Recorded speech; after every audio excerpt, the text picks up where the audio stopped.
second session today, we take a hard look at ourselves as a community and a society.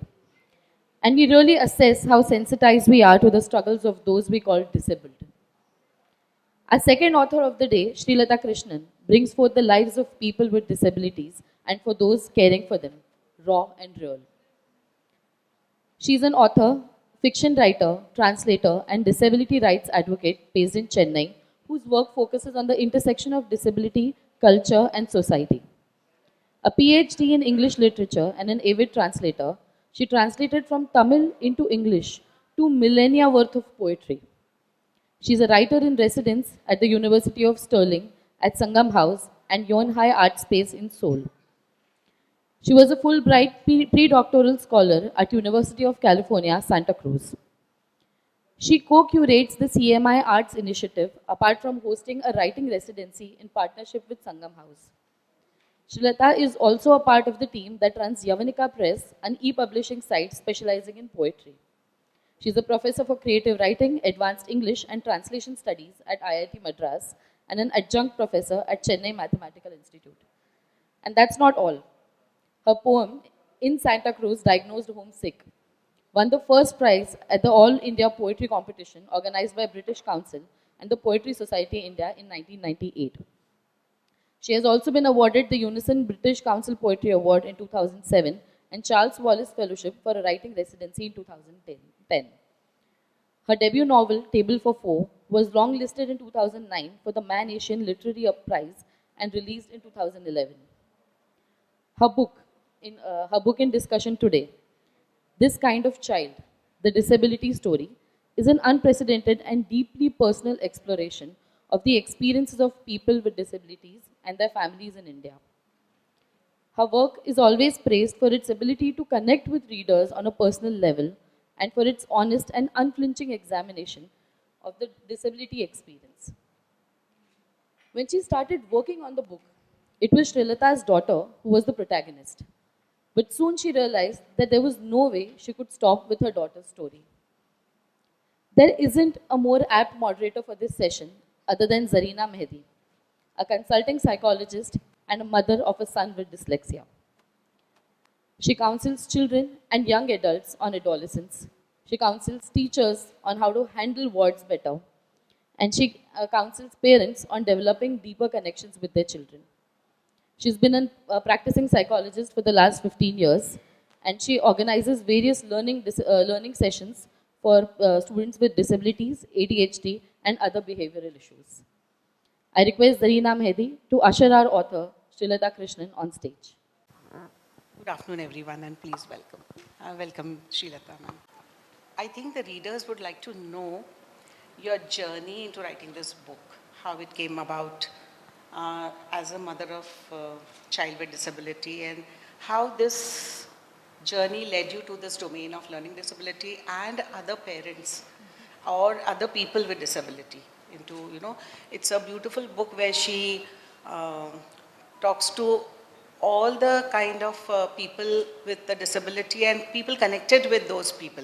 Yeah, thank you, Zarina, and thank you for the wonderfully warm introduction. So this book, actually the journey of this book, I think started several years ago, 4 or 5 years ago really, to be precise. I'm basically a poet and a fiction writer. I didn't think of myself as a non-fiction writer, apart from perhaps doing the occasional reviews and my academic writing, that is. So this really started as a personal story, right? And so my daughter was diagnosed with dyslexia when she was around 6 or 7 years old. And I think at that point, I reached out, of course, to special educators and others, and we did give her the kind of what they call remediation that I think she found quite useful, and she's now grown up, she's an adult. She has a piece also in the book. But I think what I realize as a parent of a child with an invisible disability, Zarina and I were talking about how difficult it is to have an invisible disability, right?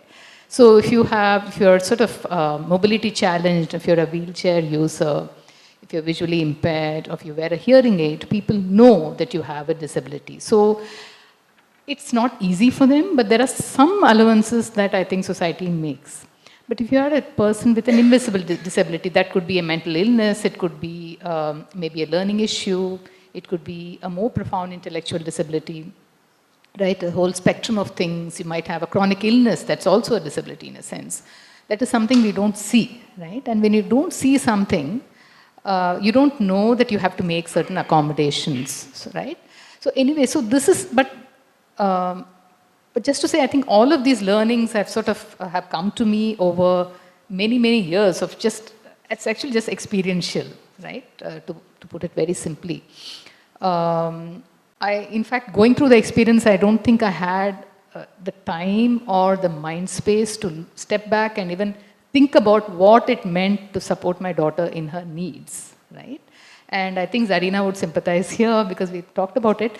It's just, I can only describe it as a haze, right? You get into parenting and you think, yeah, everything's going to be great and all of that, but hello, life has other plans. So life hands you a certain sort of challenge, right? And there's a great deal of joy in being a parent always. I think it's something I chose, right?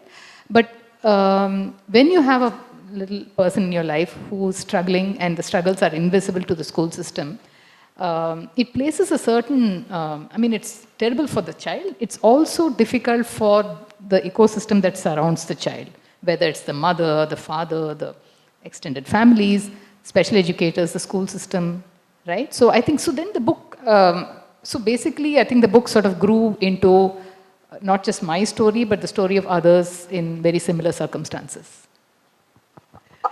When we talk about invisible disability, there's a very good sentence that you've written in the book. It's a thorn in the person's feet which hurts while walking, but others cannot see. It's really so difficult. I mean, the parents can see that there is a thorn somewhere. We can't remove it. We try to find out ways and means to, bring out that thorn, but that's not possible. It's always going to be there. We just need to manage around it, right? So, your book is divided into 7 chapters, each chapter dedicated to one particular group. So can you please elaborate on that so, we can understand what exactly it is? Yeah, thank you, Zarina. First of all, let me also place on record my appreciation of Zarina, the work she's put into thinking through these questions. So I meant to say this right from the beginning. But yeah, the book is divided into sections, as she said. So one thing that, struck me while writing this book is that to think of people with disabilities as people sort of just living out there on their own and to write about it like that, I think just doesn't work, right? Because there's always an ecosystem, there's always a larger social context which surrounds them, which supports them, sometimes makes things difficult for them, a context that doesn't work for them, sometimes a context that works and supports them and uplifts them in what they do.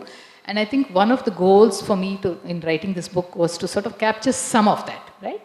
Which is why I have a large section, a book with conversations with parents of children with different kinds of disabilities. Some far more significant, disabilities in a sense, far harder, far more challenging, like for instance, non-verbal autism, right? So I have conversations with parents. What does it mean for them to be the parent of a child and to sort of, in a sense, erase their own lives in the process of being with this other person and supporting them in their needs, right? What does that mean? What does that look like? And why is it that they have to do it? And that's often a larger social story, political story really of real lack of support for this kind of minority population, right? Because, we've had sessions, just an earlier session I was listening to Akai Padmashali, right? And there is this whole question of what happens when you're a, transgender, you're a minority of that side, right? A sexual minority, right? What happens to them? Right? Persons with disabilities are also a minority group. And they get very, very little traction. They get, no support. In fact, they're made invisible. So if you can, you just tuck them out of sight and forget about them. That seems to be the way we deal with people with disabilities, by and large in India, right? So for me, it became very important to chronicle the story, not just of people with disabilities, but also those who fight this bravely, right? And they do so alone, not with support, right? Maybe there is, for instance, most schools, most public institutions will not have ramps. It's as simple as that, right? It's a long, endless fight. I know in the city where I come from, Chennai, right? It's been, recently they actually installed a ramp that will enable people in wheelchairs, wheelchair users to enjoy the beach, the marina, right? But then that got washed away during a cyclone or something, right? So then they have to sort of start it again. So it's an endless battle, and it's a very lonely battle often. And I think for me, just thinking about it as an isolating emotional experience, and I said, no, I think we should sort of talk about what really happens to others within that ecosystem, right? That's why the book is structured the way it is. You've also dedicated one chapter to the caregivers, the siblings, the parents, and other caregivers. So I think that was because these are the unheard voices, parents, especially the parents and siblings, what they are going through. I think the society and the extended family generally make them feel guilty for not caring enough. Do you agree with that? What do you say? Yeah, we were talking about this earlier, that's so true. So somehow especially if you're a parent, I think, if you're a mother, right? I mean, there's a whole politics of gender, of course, that surrounds caregiving for people with disabilities, right? And it's a very gendered thing, I must say. Like most caregivers, primary caregivers, let me say, are typically mothers. Right? There are, of course, some exceptions. Sometimes male spouses could be supportive and all of that. But primarily it's the mother. It's down to the mother. A lot of mothers actually, if you look at the way this works, they get into special education themselves. I think Zarina is an example of that, right? Because you just have to learn it by yourself. There is nobody else, right? But I think, yes, there's a lot of judgment.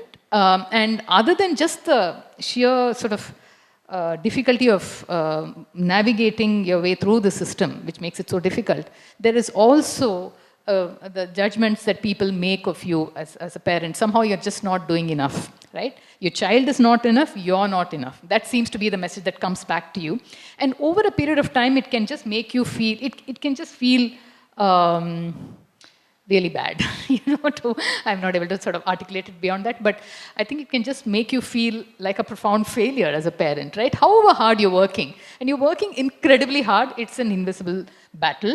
And you see the gains, yeah? You see the fact that the child has actually completed school, or maybe, written her first word, or read her first book, or whatever, right? And these are not milestones perhaps for other parents, right? But for you it is, for the child it is, for the person it is, right? But those things don't tend to get attention. There are no prizes for just sort of somehow catching up, right? And you're always playing catch up. And I think that's just such an unfair expectation, especially on mothers. So I must say this, I can't emphasize this enough, it's a very gendered thing. I think the politics that surrounds disability, caregiving, and all of that is really, you can't sort of separate it out from the way societies are structured otherwise, politically and socially. Do you think the present education system in some way is responsible for creating these barriers? Because, generally the society and the institutions, like someone has written in the book that the only best among the same abilities are rewarded. Okay, everyone is rewarded only on the academic performance. What about the other talents that the child has? They're just, okay, he's good, but they're not really been taken care of or nourished.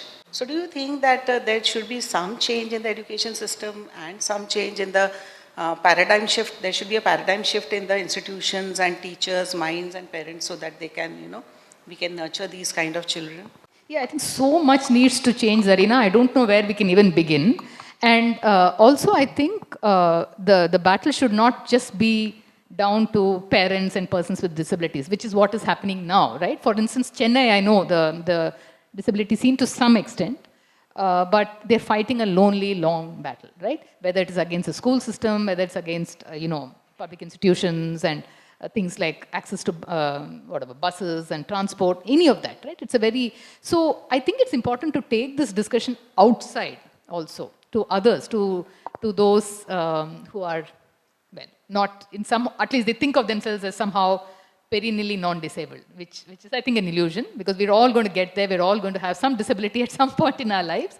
So I think the thing is to take the conversation outside. And and to actually have a stronger pressure group, right? And just get the word out there. This is not enough. This is just, I mean, generations have passed and schools have not changed. And that whole cookie expectation that everybody should be in lockstep, right? And everybody should be just the same. And that same can be a sea of mediocrity often, but that is the same we seem to be expecting of our kids, right? Yeah, so yes. Talk about normal people as thinking of themselves as able. I think that I should quote one sentence from the book where there's a story of Megan who's visually challenged and a guest goes visiting her. So she writes when the lights are off and, we burst into laughter as the light switched on to fix the disability of the sighted guest. This is such a profound statement. See, I mean, I would like you to elaborate on that. It's so beautifully written. I mean, really. Yeah, so this is a very nice piece in the book actually. But I think in a way, when you think about it carefully, this whole question of who is disabled here, right? I think often it's people who see themselves as somehow normal, living in normative bodies and normative minds, or whatever, neurotypically wired as the word goes. Are they not disabled too? And especially if they do not have an understanding of the disability experience, right? How able are they, right? So I would say that a person who has no exposure, no empathy, no understanding of what does it mean to be in a different kind of body from your own body, right? Earlier, I think the keynote speaker today was talking about the importance of empathy and how literature sort of can create that. I think if you don't have that, right? If you're not formed by also the experiences of others who live in different bodies and different kinds of minds, right? In a sense, you are also a person with a disability, you know? So in their world, like if I can understand that, because if there are, I have come in my extended family, there are people with auditory challenges. So when they two are talking to each other, I am a left out person. I am the disabled one over there because I can't get into their world. So we need to understand that it's just a different ability. That's all. They have an ability to learn sign language. I mean, speak in sign language. We can't, right? So this is what. There's again this sentence. See, I've just picked up some sentences from your book, and I want you to elaborate on that. You know, good photographs are rarely made by following rules. So I would like you to tell us what rules need to be broken so that we can. Include these children or these people in the larger world? What rules need to be broken? I don't know where to even begin, because I think, firstly, most of these rules, unfortunately, are created by people in certain positions of power. And some of those rules, what makes it harder? Of course, there are laws, so there's that. But there are also a whole bunch of social norms, right? And those are even trickier. Right? Those are family rules, for instance, almost like family laws, right? Outside of your legal system in a way, but connected, right? So what is customary practice? For instance, even things like when you go to a temple, you're expected to take your shoes off or your slippers off, right? Now, if you're a person with polio, right? And I was reading an exchange online with, between somebody who wanted to, I think, visit a temple, and he said, look, I'm a polio afflicted person, and how do I, can I? And the rules are that you can't walk in with your shoes and so on, and this person can't walk in with it. So, so there are those kinds of rules, right? So, yeah, so you have to sort of reimagine a whole lot of things. You need to shake things up quite dramatically, I think. And I think that's the responsibility is all of ours. And the reason I'm saying this is twofold, right? One, as I said earlier, I think, let's not even pretend for a moment that disability is just something that happens to somebody else. It's very likely that in your own family you'll have someone with a disability of some kind, right? You may not think of it as that, but it is. All of us are in bodies that are aging every day, even as I speak. There's some faculty that is slowly fading away, right? All of that. So I think all of us are going to have some kind of a disability as we grow older. There are also, all of us often experience temporary disabilities, right? You might have a fall, you might have a fracture, you might have to use crutches, right? That's when you begin to think, I think Shashi Tharoor said this. I think he had to be on crutches for a while, and he said, oh, now I realize how hard it is for people with disabilities, right? So I think this ableism is a big problem. I think we need to, and the other thing is that also, we think of disabilities as somehow residing in the body, right? As sort of almost kind of, not genetically coded, but it's in your body, right? You're born with it, right? But what is it really? It is also, it's actually more an attitudinal barrier, right? And it's about how you're looked at and perceived. It's a perceptional barrier. It's a barrier of perception. So the moment, there is a ramp, right? A person is no longer disabled. A person in a wheelchair is not disabled if there is a ramp. A person in a wheelchair is disabled when there is no ramp. A child with dyslexia is disabled when she finds herself in a school where there is no support for her additional reading, writing skills, needs, right? The moment those support services are offered to her, right? The moment other sorts of strengths are encouraged in the child, she is not a person with a disability in that sense, right? So I think, we have to think about what are these barriers? What is it that makes a body difference, a difference in the body or a difference in the mind, the way our minds are wired or bodies are made, a disability, right? That's the question, I think. One more thing I would like you to tell the parents over here, I think there are a few parents, about advocacy, because advocacy is largely related with inclusion. Because I remember, I'll just quote my experience, because when my child was diagnosed with dyslexia, during the PTA meetings, I would go the last, because I didn't want to face the other parents and the barrage of the negative comments from the teacher. I didn't want to do that. And I felt that, okay, it's my son's fault, so I have to listen to those things. Because that time we had no support. This was around 25 years back. So, advocacy, then later on as it came about, I started talking about it once I educated myself. So, how important is it to educate the parents, to educate themselves about advocacy? Thank you so much for that question, Zarina. I think I've struggled with, I know this scenario of always being the last in the PTA meeting and actually entering, I'm an academic, but I must say, you go in there and you just feel, you're sort of trembling in front of the principal. I've been there, so I know exactly how this feels. It's awful, right? Anyway. But I think, and I think as a parent who was struggling with that, I didn't, at first, for many years, because it was actually very traumatic for all of us in the family, for me to think about this as, I think in my other life as sort of like a feminist and so on, I was very aware of the importance of advocacy, your rights framework and all of that. But somehow that didn't carry through in this aspect of my life. I don't know why, right? I just felt always vulnerable on my own behalf and more so on behalf of my daughter, right? So I could never, sort of somehow make myself go into the principal's room and say, look, you must understand that as an educator, you must understand that my child has a learning issue, learning disability, and that in fact it's your duty as an educator to help her rather than just sort of shout at us or whatever it is that you all do, right? But I think could not find that voice for a very long time, and I don't know, actually right through school, I don't think I found it, because my daughter also made certain choices to stay on in mainstream schools. For a while we homeschooled her, but she went right back into a mainstream school because that was one school that offered the humanities group with psychology, which is what she wanted to do, and that turned out to be a disaster. I won't go into it. But I think we have to learn, in Tamil there is a phrase we say, Raudram Palaga, which is to practice anger, bad translation. But sometimes you have to practice anger, right? You can't be this mild person who's always apologizing for what's not your fault or what's not the child's fault or whatever as a parent. And I think it's only now, I think slowly I'm beginning to realize that, we were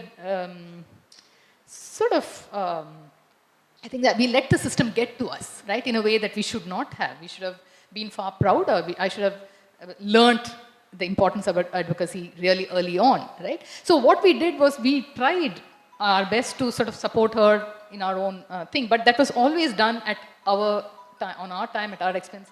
The school did pretty much nothing, right? Schools did pretty much nothing. She went through many different sorts of schools.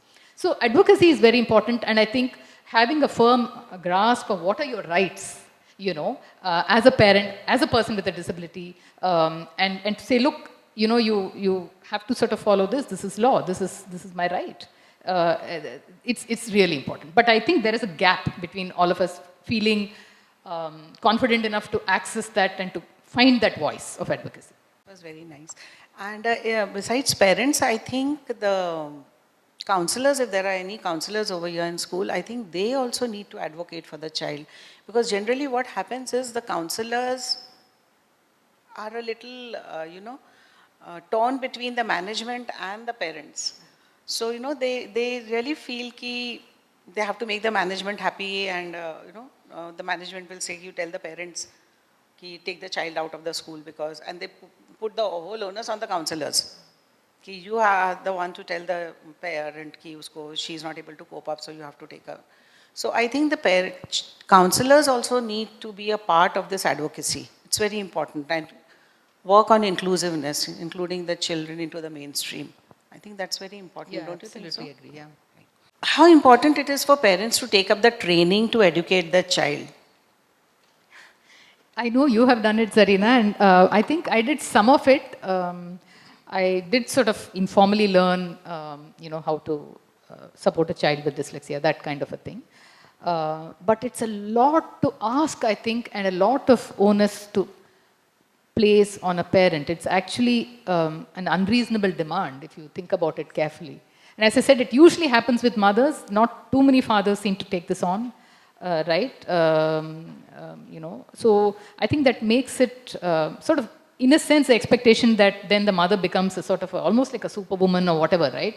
Rushing around, working. Sometimes they have full-time jobs. They have other lives to lead. They have other children, they often have to take care of the household, run a household.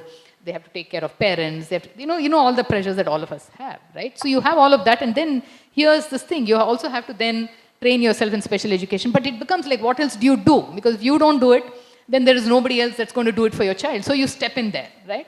And you get kind of pushed into it. I mean, there is no choice almost. And I think that's not nice. I mean, I don't know how else to say this. It is not reasonable, I think, right? Something needs to change. And I think the mothers always pay a price for it with their bodies, with their own health. And sometimes, here's the other thing that happens. I don't know if you've had this experience, Arina, but I think it's actually sometimes very hard on your relationship with the child sometimes. Because, you just need to be a mother and just have happy moments with the child, right? But here you are trying to sort of teach them and, this very serious context of like, okay, we need to sort of get you through this or get you through that or whatever it is, right? Which I think, which is not a role that's at all pleasant. And I think, yeah. Yes, we forget to enjoy with them. We forget to have those experiences which would build them as a person later on, a happy person later on. And they generally, like we were talking, they develop a defense mechanism where they become a little aggressive to fight for their own rights. And this happens with these children. So, the idea is that we need to enjoy with our children, have some experiences which will develop them into emotionally balanced adults. Right? One more question, which is really beyond this. Did you have any Tare Zameen Par moment while you were growing? Have you seen Tare Zameen Par? Yeah. Did you have any kind of Tare Zameen Par moment while your daughter was growing up, or you were having this thing? I guess I did. I have not thought about that much. So I just let that pass. But yeah, there were many, I think, dramatic moments, if you like, when yes, I mean, sorry, I think I find it difficult to respond to it. But yes. Yeah. Actually, I asked that question because I had many. Tare Zameen Par came after, very late, when my son was diagnosed. And that moment when the child is, the parents are reprimanded in the principal's office. I think every parent must have had that moment. And okay. Go about finding proper resources. Because, you see, Chennai and the metropolitan cities have many resources. The schools, institutions. I have so many times in your book, I have come across that one school or institution, Vidyasagar and Chetna. But in cities like, small cities like Nagpur and all, we hardly have any institutions which are, catering to these children. So we have to depend on the mainstream school only. So what can the parents do about it, and what can be done about it? I think we need to, have enough pressure groups. That's why I'm saying I think we need to take it outside of just this. We tend to get very isolated. I think we need to get people to, we need to draw attention to this, right? And not in a way of like, glamorizing it or any of that. Because this is not a glamorous cause. I mean, it's not, right? But it is something that I think, I like to think of this as something like if we let people down like that, right? If you let people with disabilities down by not giving them the right kind of schools and support structures and so on, young children and so on, the country loses. The country actually loses in terms of, let's just think about it as GDP, right? Let's think about it as just raw economics, right? Think about the scale of what we are losing. So it's not, I think, therefore, Chennai has and Nagpur does not have enough. I think it's a very big issue. I mean, all smaller cities, towns, everywhere, we should have more and more support. And we can't just, there can't just be a centralized, commissionerate for the welfare of people with disabilities and then forget about it. I think it needs to spread.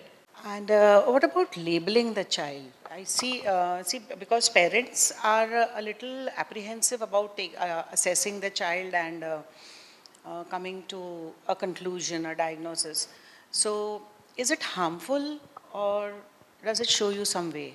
Yeah, it is tricky, and it's also a very good question, because I think I've also struggled with this, and I actually struggled with that question while writing this book. And I wrote it only with my daughter's permission. She also has a piece in the book about her own struggles, right? But yes, having said that, I think because of this enormous stigma that is for whatever reason associated with disability. Now, if it's an invisible disability, dyslexia, right? Somehow parents, families tend to think that you can just keep it hidden. Nobody sees it, right? The person is not walking with a cane. The person is not on a wheelchair. The person doesn't have a hearing aid. So no one's going to know, right? Let's just pretend it's not there. But so then you sort of say, okay, let's not label this because there is this whole stigma. Let me not do this, right? And labeling comes with its own baggage. It's a problem. I see where the question is coming from. But I think if you don't use that label or identity or whatever, and if you don't learn to wear it with pride in a way and say, this is how I'm wired, this is me, right? I'm this, or I'm a parent of a child with this, then I think you lose that battle. You can't advocate then, because if you don't label it, how do you advocate? On what basis, right? On what basis do you seek support services? So when I wrote this book, my own sort of extended family, very well-meaning, loving people actually said, do you think it was right to do this? Because, then you're pinpointing the fact that your daughter, she has a disability, right? And this question came up repeatedly from so many people, very well-meaning friends, family, and so on. But I think it's still important to put it out there and say, yes, but this isn't something to be ashamed of. This isn't something I'm willing to hide. I don't want to hide my daughter away from this, or she doesn't want to hide the fact that she has dyslexia, right? Thank you. Yeah, right. That is one thing the extended family and the society still has a negative, image about just going to a psychologist or getting assessed. But slowly, people are becoming aware and they are getting it done. I think we have time. It's such a beautiful book. I think I was a little apprehensive initially when I was asked to read this book, and because I have lost touch with reading for a long time, because with work and all. So, but once I started this book, I just could not leave it. It's so beautifully written. So I would like you to read some section out of it so that they can just get a hang of it. Okay, I'll read you this little essay it's a personal essay that I have in the book. It's actually a multi-genre book. The thread that connects it all is non-fiction. So I have a long introduction placing all the pieces in context. But I've also invited interviews, conversations, as Zarina said, it's in several books. There's also some fiction, right? But this piece I'll read you is a personal essay that I wrote, and it's also the title of the book, This Kind of Child. So I'll just read you a short excerpt and I'll leave it there. I distinctly remember that bleak November day in 2013, the skies grey and grieving, just as I was for my daughter, whom we had pulled out of school a couple of months ago. There she lay huddled under a light quilt, unmindful of the blare of school bus horns, seemingly oblivious to the life that was passing her by.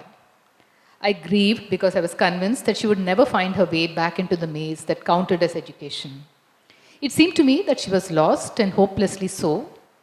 If the liberal Montessori school to which we had admitted her could fail her so badly, what chance did she have in any other? And by extension, what chance really did she have in this difficult world? She had joined India's millions of left behind children, and it didn't seem to me at the time that she would ever catch up with the rest.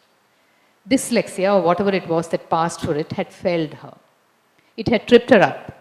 As I sat at her bedside that morning, it occurred to me that my daughter had no place to turn to, that the four of us, her father, her brother, her grandmother, and I, would somehow have to become that place. Home was the only school that would take her. My daughter was 9 when we took her out of school. I couldn't help thinking of her first day at school. She had gone in with sparkling eyes and feet that danced to music that only she could hear. My husband's aunt remarked once that she was like a small butterfly, with her light and happy movements. All through those early school years, I had read to her and to my son stories and poems at bedtime and whenever the opportunity presented itself. My son became an independent reader at some point. This transition had been so smooth, so organic that I had barely noticed. As for my daughter, she clearly enjoyed listening to the stories I read her and knew them all by heart. She had a great sense of the spoken word, often spoke in metaphors herself, and had sound literary judgment, except that reading and writing did not come to her easily. Thank you so much. I think that was it. I just wanted to ask one more question. The font of this book, the title, height, is the design. Is there any significance to that design? Yeah, thank you. Actually, so the cover design head at Westland Books, which published the book, Saurabh Garg. So he actually reached out to me and he gave me a few options, but I was not that happy, and it just sort of I started thinking about this, and I said, and I wrote to him and said, why don't you play with the typeface, right? Because often people with dyslexia don't process written text very well, you know. So then they sort of what they call reading it things backwards and stuff like that. So it seemed like an apt thing to do, to just have a cover around that idea, right? And that's how that happened. I think just my interpretation would be that it's a diverse thing. Amongst the what so-called normal, there are some different children with different needs. As we were discussing that children, what so we call regular children, they also need to go to the coaching classes and tuitions to develop their capabilities. So what's wrong with these children if they need an extra time, extra something for, why do we look down upon them? We need to accept diversity so that they can also accept themselves. Yeah, right? absolutely, yes. Yeah, thank you very much. Let's take any questions if there are. Srilata ma'am and Zarina ma'am. I'm Reena Kriplani. I run a small coaching class, and it must be shocking to you all that every year I get at least 17% children who are not recognized by the school or the parent, of course, but he's a slow learner or he's dyslexic. As soon as I saw this title of yours, I could understand that's Ulta C, that C, and this is something very, very common to us. And you know, like my heart reaches out to that child, but I have parents every day that father is beating him with a belt because he's not giving good results. वो पढ़ता नहीं है, but he's studying, he's writing the answer 10 times, but he cannot do it. That is not the way. So what I want to actually reach out to people like you is, you know, we should actually work more on awareness of the parents. The CBSE, the schools which are here in Nagpur, have actually got the rules, separate rules for the CBSE children. But the parents are not ready to accept this, not ready to actually, you know, go into and follow those rules because of that stigma or whatever. In fact, I tell the parents, I send them the Google messages, ma'am, ये सब तो हमारे समझ में नहीं आता है, you know, they will tell us this. How about people like you, Zarina, and a small person like me, or maybe the parents here, start, a motivating small this thing, so that we reach out to maximum people. Now, gay, transgenders, everything is coming up, you know. How about we start a small movement all over? Let us start in our own community, society, so that we can reach out to those parents who need more help than the child. This is what I actually want from you all. How about starting from day one, today itself? Yeah, I think local interventions are very important. So Yes. thank you for making that point. And I think it's interesting because you have this experience of running a coaching center Very, and you very see sad. this kind of almost, well, I don't like to say it's too late, but I think remediation or support can be offered even when the child is older. But I think early intervention is important. And the other thing I wanted to say in response to yes, I think this didn't come up in the discussion, but there are parents and then there are parents. You know, there are parents who accept it, to whatever, accept the fact that, okay, now you've sort of got to do things differently for the child to make things work for them, right? And there are parents who don't accept it, right? There are, so now for the latter group, right, who maybe who beat the kid and then expect them to write the same thing 100 times and then hope magically they will pass the exam or whatever, or get high grades. It doesn't happen, then they get beaten again.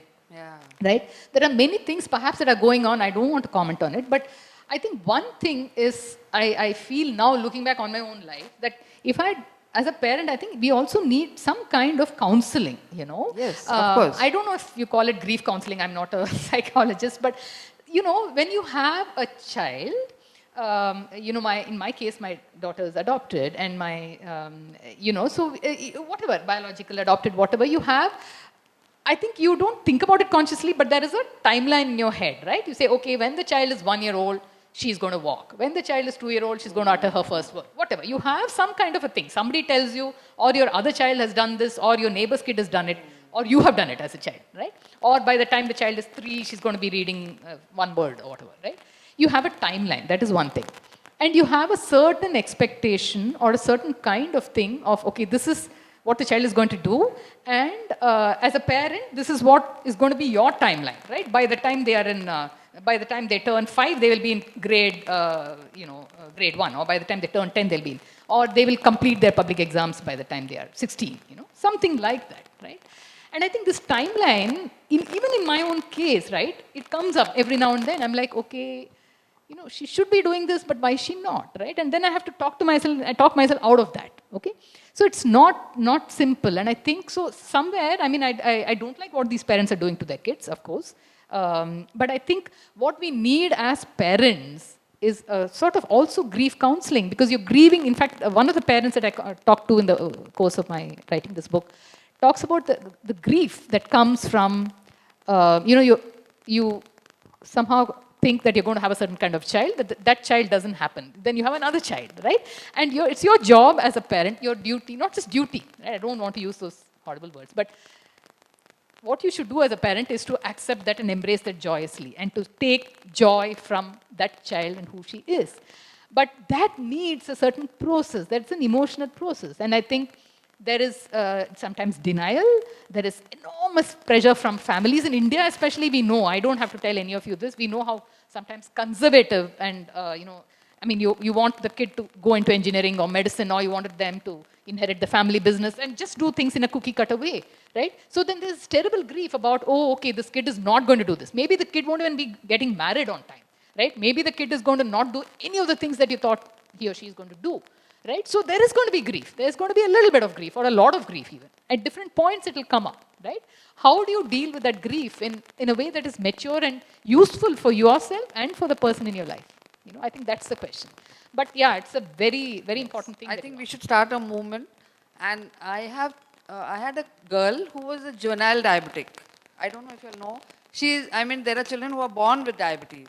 So she told me we have a meet every month here, and all parents and children we meet. So I think we should also have something like this, so that and put it into media, you know, like that. And now this gay thing, it's coming. So let her come out with this. Ma'am, Srilata ma'am is available for a candid conversation after the event. Have that conversation. I'd really like anybody else. I hope it's okay if I sit down and ask questions, because I have social anxiety.